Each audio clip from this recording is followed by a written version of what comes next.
আসসালামু আলাইকুম। আজকে আপনাদের সাথে আমার সিঙ্গাপুর ট্যুরের ভিডিওগুলো শেয়ার করব। এটা হচ্ছে বিমানের যাত্রা শুরু। এয়ারপোর্ট থেকে সিঙ্গাপুর যাওয়ার জন্য বিমানে উঠলাম। সাথে আছে আমার এক বড় ভাই হানিফ ভাই, আমার সাথে বিমানে উঠলাম। বিমানের ভিতরের অবস্থা এই হচ্ছে। আকাশ থেকে মালয়েশিয়ার উপর দিয়ে আমরা এখন যাচ্ছি সিঙ্গাপুরের দিকে। আসলে সিঙ্গাপুর আর মালয়েশিয়া হচ্ছে পাশাপাশি দেশ।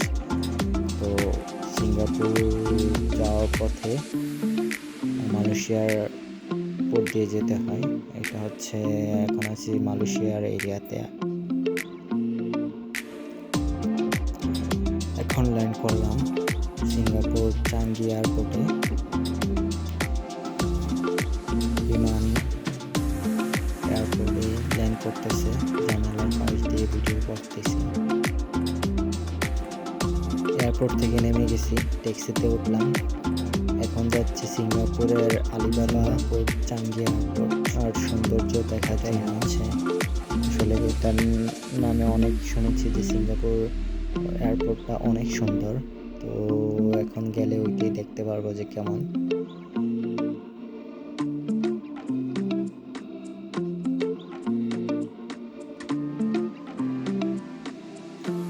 একটু এসে গেলাম সিঙ্গাপুরের এয়ারপোর্টের ভিতরে। আলিবাবা অসাধারণ একটি কৃত্রিম জলপ্রপাত বানিয়েছে সিঙ্গাপুর এয়ারপোর্টে, দেখতে অসাধারণ লাগে। পুরোটাই কৃত্রিম।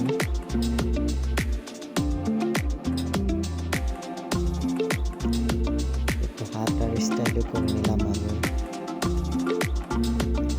হাঁটতে হাঁটতে একটা ভিডিও করে নিলাম। ভিডিওটি করে দিয়েছিলাম আমার সাথে হানিফ ভাই। এয়ারপোর্টটি আসলে অনেক সুন্দর। যারাই সিঙ্গাপুরে আসবেন এয়ারপোর্টে না মিনিমাম 30-40 মিনিট সময় দেওয়ার চেষ্টা করবেন। এই হচ্ছে আমার সিঙ্গাপুরের দ্বিতীয় দিন।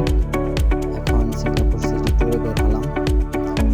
যেটা সিঙ্গাপুর আসলেই অনেকটা পরিষ্কার পরিচ্ছন্ন, যেটা আমরা শুনেছিলাম। এখন আছি সিঙ্গাপুরের ঐতিহ্যবাহী স্থান মেরিনা বে, যেটা সাধারণত বাঙালিরা নৌকাডুবির নামে চিনি। অনেকেই, শুধু বাঙালি না,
উপরের এই যে বড় বড় গাছের মতো এরিয়া আছে এগুলাতে আসলে ওঠা যায়, এদিক দিয়ে হাঁটা যায়।